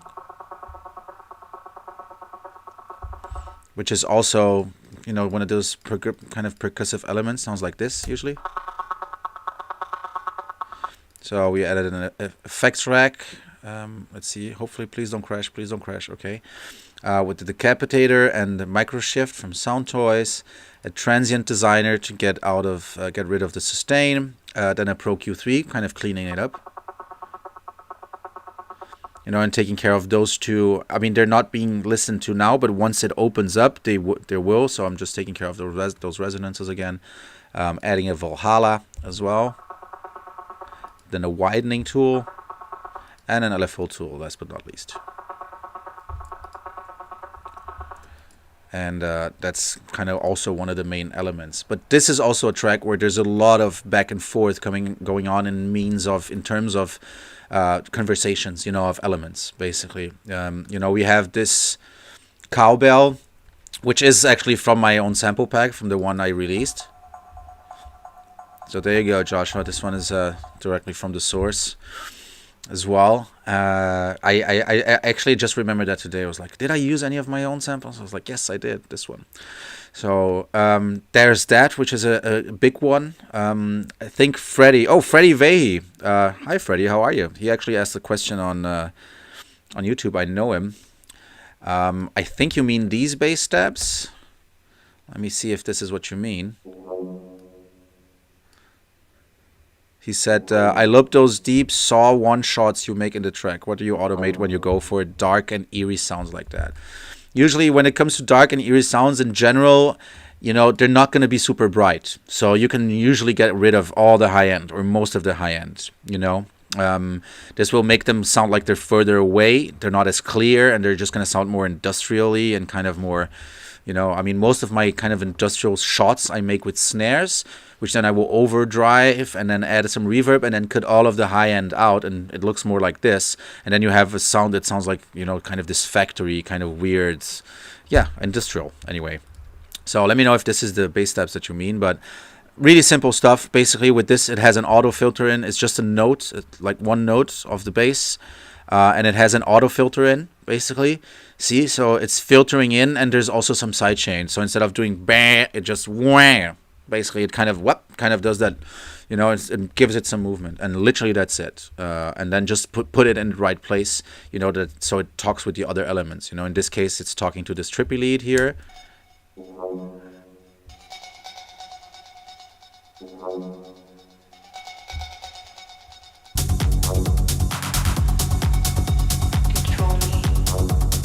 And then all of these elements are talking to each other. There's the vocal. This was something that we struggled a bit to find place for everything, just because the track is busy and there's a lot going on, and there's a lot of changing as well. From this section, basically where we have this, we basically change into this other one where this acid line comes in that I wrote. Oops, my bad. I wrote it with Phossion, which is a great synth as well. I think it's from D16. But yeah, when it comes to bass shots, basically, simple notes, automate a filter. So you're opening it. Auto filter on Ableton should do it, or auto filter here as well, and Logic should do it. You can do it by hand as well, which usually is what I will do, just so I have more control and it's easier. and then just making the sound a bit dull, kind of, making it, the more highs you have, the clearer it's going to sound, and the closer to you it's going to sound as well in the mix. Not always, but most of the time. So when you kind of, take them down, kind of, and take all of the highs out, they just initially, kind of automatically in your head, they sound further away from you. But yeah, that's basically it. And there's another stab delay, which is really just also a sample that was kind of, I sent that into two buses. One is a delay, another one is a Valhalla. A little bit of EQing out of it, so we can try to. This is how it sounded originally. So most of the low end got cut out, and then just a delay. So really simple stuff. It's more about choosing the right sounds, or at least then making them work for you, which usually, especially with techno, add texture, add distortion, add saturation, and then clean that up. Don't just leave it, of course, but add a lot of character, and then usually sounds will automatically be more interesting like that. Let me see if I missed anything. My favorite mastering tool, Ozone 9. I wasn't really a big user of the isotope stuff, but they really stepped up the game recently, and I'm liking their plugins. So if I have to have one go-to tool just to do mastering, I would use Ozone 9 from Isotope. But I actually use, like I said, my chain, uses a compressor, a mastering compressor. I usually will use 2 or 3 different limiters also to spread the load between limiters, which is something that is good. Basically, when you're, I rather, and this is also why I learned in engineering school, that it's better to split the load between them so you get character from different limiters, which is sometimes something you want, sometimes you don't. But you also will not just overload one of them, doing all of the job by himself. So you gain 3 dBs on one, then you're going to gain another 3 dBs on the other one, and then maybe just the last one is doing the gain reduction, something like that. So yeah, there's that. What else? There's actually a bunch of questions here on YouTube now. That's there isn't really one mastering tool that gives you the best low end in that sense. It's mastering is only enhancing what you already did. So if your low end doesn't sound right on the pre-master, it's not going to sound good after mastering. You have to get that right in mixing. Usually, 90% of the time. Someone else said, when I analyze tracks, I struggle to identify percussive sounds beside the standard closed and open hi-hat, snare, crash, some of the perk sounds I'm using. Well, when it comes to hi-hats, like I said, basically it's the same as the other track. This just has a couple more. I have 3 different closed hats, which I'm stacking over each other, like that. Then another one, and then another one. Which then they come in order, so they get more and more powerful as it comes in. Then I have a running hi-hat, and another one. Then I have a short 909, and a long 909. And there's just a loop for, dirtying things up a bit. One shaker, another one. And then this last one is called Christmas Time, which is because it sounds like Christmas. See, it is kind of... It's a kabasa, I think it's called. Sorry, that was my dog yawning. I think he's bored of me speaking. Then when it comes to percussion loops, this is, for example, something that I would use kind of to fill in a little bit. But when it comes to the percussion sounds, most of the sounds will just be weird sounds, honestly. I will use snares. If you take a snare, a big snare, you overdrive it so it becomes this kind of really, actually, it's almost unusable the way it is. But then you add an EQ to it, and you cut everything out from the lows and the highs, and you just kind of keep that middle section. It already becomes a more interesting sound, and then you can overdrive it again and saturate it again and EQ it again, or maybe add a little bit of reverb to get that room sound. Let me see if I can find something here, like something like this, for example. This sound. This, for example. This is just a bleep, but it sounded like this. This is just literally I don't even know where this is from. It's just a sound. Then, I EQ'd it, took some of the resonance out. Then I did the combinat, which again, I'm saturating I'm not sure if I can say shit, but I'm saturating the shit out of it. I'm sorry if I can't. Let me know, Josh, if I can curse. And after that, I'm just EQing it again. And this then becomes this really cool kind of percussive element.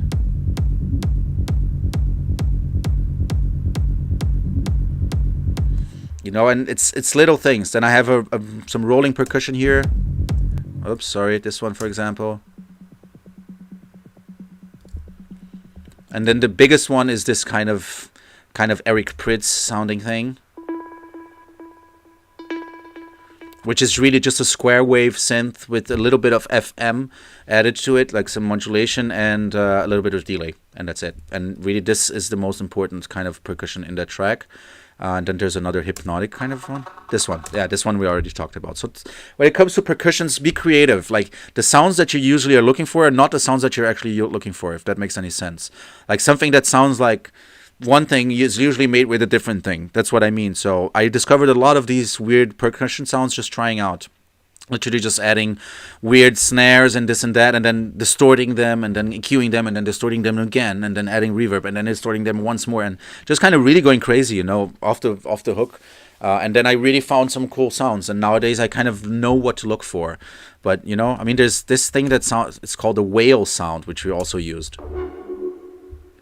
You know, these things, especially for techno, is like really cool. It's one of the few genres where you can just use these really weird sounds that don't really do anything, you know, for them, like alone. They don't sound musical at all. But when you add them and they're talking to different elements, then, you know, you have something that works. For example, these two talk to themselves. See, it's like they, and then the second one finishes. So this is something I really enjoy. But again, this takes time. This takes a bit of time. You know, there's a lot of fiddling back and forth until you kind of get the sounds that you want. So hopefully that's not too long. Okay, I'm kind of falling behind a little bit. Let me see what's okay. When okay. I use very little reverb plugins. Yeah. No, I don't use a lot of plugins at all. I mean, reverb in that case. I don't use any internal reverb on the plugins usually. What I will have is I will have my bus 10. Usually I have from bus 10 to 15 is usually my effects. So bus 10 is a Valhalla delay, and then everything I want a delay on, I send here.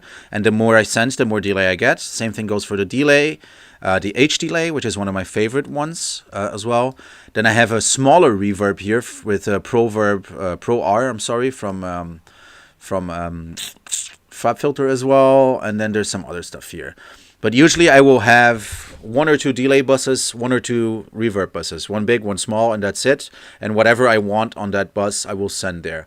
I usually will not use reverb or delay on most of my hi-hats unless I'm using it to kind of create tension and then dry them up again.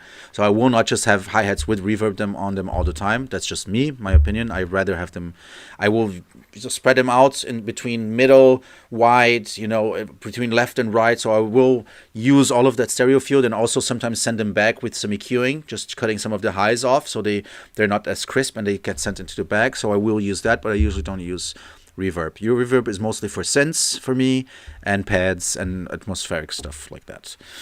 And I think that was it from the YouTube people. Thank you, man. Thank you, Freddie. I appreciate you tuning in as well. Happy to know that I could help. But yeah, I mean, you know, the things that really for me make this track is this kind of plucky percussion here. That is something that I really actually like, and it really reminds me of Eric Prydz. And when it comes to the breakdown, like I said, this is a bit weird because everything is basically muted. But you know, we have this Fossion line, which is an acid line that we made basically just to keep this part interesting, which is this guy here. I can show you guys. Come on.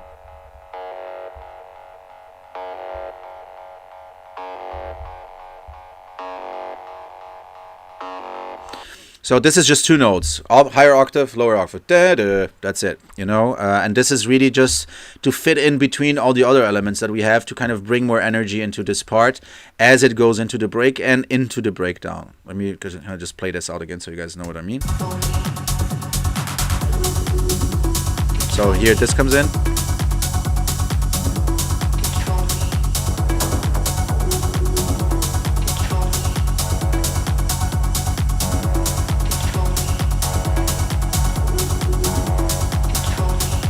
So what you can see basically that, you know, this and the vocal are speaking, you know, they're all talking, all the elements is like, bam, do, control me, bam. So this kind of conversation, this is what I mean. This is something I really like doing, and it keeps the track interesting.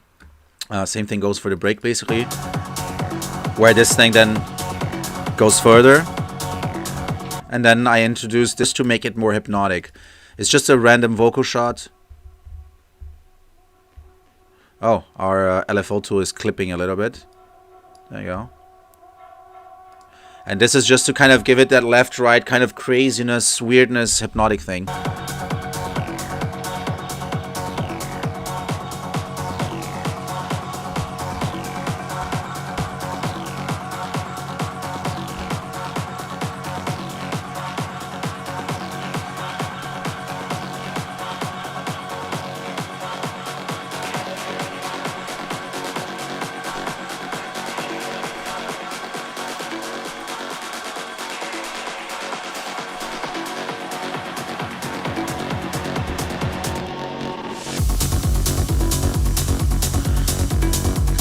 So this is what I meant when, you know, this is what we're doing here. We're basically, you guys can see on the channel there, I'm basically sending this into a bus with a huge reverb, and at the same time we're also cutting the low end of that break. So this is why I bounced the whole break, because I was too lazy to do it to all the individual buses. I basically just bounced the whole track and did that on one single thing. Answering the question as well, if I always bounce synths, no, I don't always bounce them. I bounce whatever is very CPU hungry, or whatever I feel like I may lose. You know, there's some weird synths sometimes that you will open the project. I mean, Logic used to do that all the time, that you will close the project and then the next morning you would open it, and it would have changed the presets by itself. It was a nightmare. Nowadays it doesn't do it anymore that often, but it still happens. But I mean, there are notes that I will keep. You know, like this serum synth here, which is also the one in the beginning. This guy, for example, this is, you know, still MIDI. Where is this? There you go.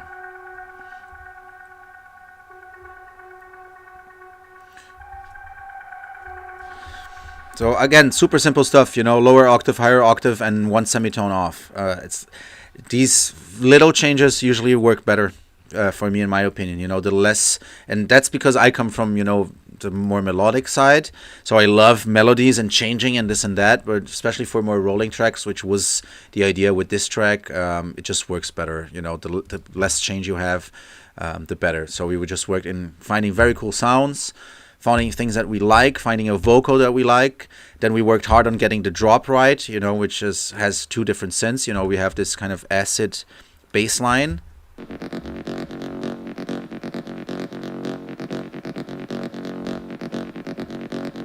which is pretty cool.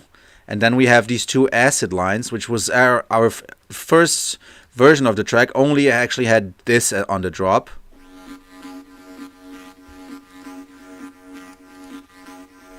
But it was there was a lot less low end, more low end. I think it was like this. Yeah, like that. But that just got too busy. It was too much, you know, and it was messing up the mix a little bit. So we basically filtered a lot of that out, and then we, you know, put the volume down a lot. So then we used this acid line as something to kind of help and support the acid line. So you have the bass acid line, this one, and then those other two come in the back and kind of, you know, they're accomplices. I don't know. I'm missing a word in English here now, but anyway, you know what I mean. So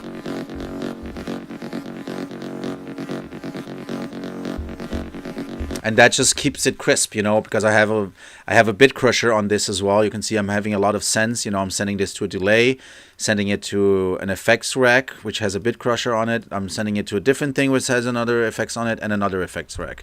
So I do use buses a lot, but mostly just for effects. But yeah, again, this is also a track that is, even though it is quite busy and there's a lot going on, it is quite simple as well. There isn't that much to it. It's more, everything is centered around the vocal and this little plucky thing. and that's it. So it's a very this whole track was kind of was designed just to work on the dance floor, to be one of those tracks where you can almost play it at any given moment in your set, and it and it just works. So answering your question, the DG check, from RME, it doesn't work just for Mac. I think it works also for Windows, I'm guessing, but it only works for owners of RME sound cards. So you basically have to have an RME sound card for it to work. With different sound cards, it won't work, which is a shame. But it's one of the reasons why I still have mine after 10 years. It works, it works, and it doesn't have to be replaced, and it has that, so I'm happy with it. Let me see if there's anything else. That's the thing. Chris said, you're never really sure. That's what I said before. You have to make the commitment. This is one of the reasons why I bounce stuff into audio, because if you're kind of 90% certain, then just go for it. Get that CPU freed up so you can work on other things, and you can kind of exercise that commitment muscle, which is something that is important as well when you're making music, so you're like, I'm gonna, this is it. And then if you don't like it, then again you have to delete it and start somewhere else, and if you don't like it, it's because it wasn't good. Sorry, even if you spend 3 hours on it, sometimes it hurts. I hate spending sometimes days or even a week working on a track only to realize it's shit, or I don't like it, or that there's something wrong with it. But again, there was something learned in that 1 week, even if at least I learned what I don't like and what I shouldn't be doing. So I think as glitchy and as I don't know, philosophical as this may seem, is I believe that doing these things and forcing yourself to bounce it and make these decisions brings you forward, because you're not wasting time on version 8.9 or like, oh, maybe if I change this. No, the sound is that. If it's good, it's good. If it's not good, replace it, and that's it. So it gives you less procrastination room, or less room to be indecisive. You just kind of go for it. Even though I know it's hard, and I've regretted sometimes I've regret doing it because I didn't have that one sound that I really wanted. But again, one thing you can do, if you look at my files here, for example, from Logic, you can see that there's a lot of like 1.3, 1.2. So what I do is every time I make a big change in a track, like something, I changed something really big in the arrangement, or I got rid of a new synth that I really like, anything that is really a major change, I will save a next version. So if I'm working on Control Me version 1, if I do a big change, it's going to be 1.1, and then if I do another huge change, 1.2. If you have the CPU and if you have the hard drive space, do it, because the good thing about it is that if I do come the next morning and I think that version 1.3 is terrible, and I can just go back to version 1.2, which is where I left off and where I kind of took that road to the right or to the left and decided to go a different route, and the thing will still be there. I don't have to undo anything. It will sit there exactly. So every time I'm on a crossroads, let's say, with some track, I will just save as, and then save as. And sometimes there's 10 versions. But at least, again, if I need to go back and get that one sound out of version 1.2, it's there. I'm not like scratching my head and trying to figure out how to get back there. And yeah, putting it to sleep is also very, very good idea. I usually sleep on all my tracks, meaning that sometimes for weeks I will leave them until I forget about them, until I forget about how they sound, and then when I go back to them, I will not listen to them in the studio. I will listen to them like you guys would on headphones, how the listener would listen to my music, so not in my studio basically. So this is something that I think is important, because it allows me to be the listener the same way as everyone else, and I'm not biased because I haven't heard the music 5,000 times, because it's been like a while, a couple of weeks, and I'm also not looking at it the way I'm looking at it now, already anticipating what is coming in. Oh, that's where the vocal comes in. It makes more sense if you're looking at it, but if you're not looking at it, the sound just comes to you, and it's so much easier to identify when you're just listening on headphones, walking on the street or on the gym or whatever, if it works, if it makes sense. Is it too repetitive? Is it not? So that's my main tool when it comes to big decisions. Big decisions are not really made here. They're made on the treadmill when my in-ear headphones, or somewhere else when I'm running, or if I'm walking my dog. Sorry, could you say that again? Oh, Siri, we're not talking to you, Siri. Sorry, that's creepy. Jesus. Oh, man. So, yeah, I hate when that happens. So I mean, these kind of things like sleeping on the track are also really really helpful, and at least to me they make a huge difference because that will tell me a lot more than any studio session will. Because again, I'm listening the same way as everyone else. I'm having that first experience with that track, after living it for a couple of weeks and being like, ugh, this bass just doesn't work. It's immediate. As soon as I listen, I'm like, ugh. Or on the contrary, I could be like, wow, this really works. There's something really special here. So yeah, that's also a good one. What else? Is there any other questions about this track in particular or anything else someone wants to see? Otherwise, I would go back to Joshua and see if there's any other. We don't have, there's nothing coming in on the Twitch chat, man. Okay, I think you've done a wonderful service for us here. We're coming up well over 2 hours now. Oh yeah, it's been 2 hours already. We don't want to take too much of your time. We want you to go and make more good music for us to listen to. Yes, sirs. Absolutely. That's what that's what I do, right? That's what I live for. Absolutely. Absolutely. Well, just from me and the thousands of people tuning in now and the thousands of people that tune in throughout the stream, and thank you so much for, sharing with us your knowledge, giving us the tips and tricks and techniques that get you to where, the music that you produce, that we can use in our own productions. And thank you definitely for giving us a sneak peek, an exclusive sneak peek to some future to be released tracks, man. They're both incredible. Thank you very much. I really, really appreciate it. You got lots of love. I know you didn't get to see the Twitch chat. Yeah, I really wish I could see the Twitch chat because I know it doesn't stay there, right? So I couldn't see any of the comments. Sorry to everyone who was on there sending their love. I really appreciate it, though. It was just I was so scared that anything else would go wrong during our stream that I was like, okay, let me minimize it and let me just close everything else. But I really appreciate it, everyone. For everyone that came in a little bit late, the archive will be on Plugin Boutique's YouTube channel, and it will live there forever. And Alex, thanks again. We can let you go, get into it, have a bite to eat. I know it's pretty late over there where you are. Yeah, it's 8 p.m. I have to walk the dog. He's literally sitting here and just like giving me some giving me some like, hey, dude, it's time. he knows. But yeah, I'm gonna go. He knows dogs know best, man. He knows his eating time better than I do. Like he will actually remind me that it's 8 p.m., which is usually his eating time. But yeah, guys, to everyone who tuned in.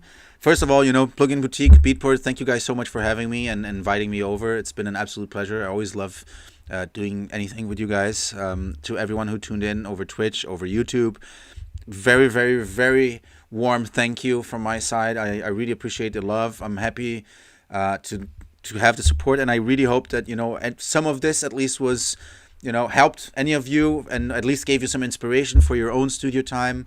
And yeah. I'm always happy to share. So let's do this more often. It was great. Yeah, man. You reach out. You got my email. We'll link up again sometime soon. Absolutely. Everybody else, thank you guys. Thanks for tuning in, and we'll see you next time. Absolutely. You could just stop streaming from OBS, man. Okay.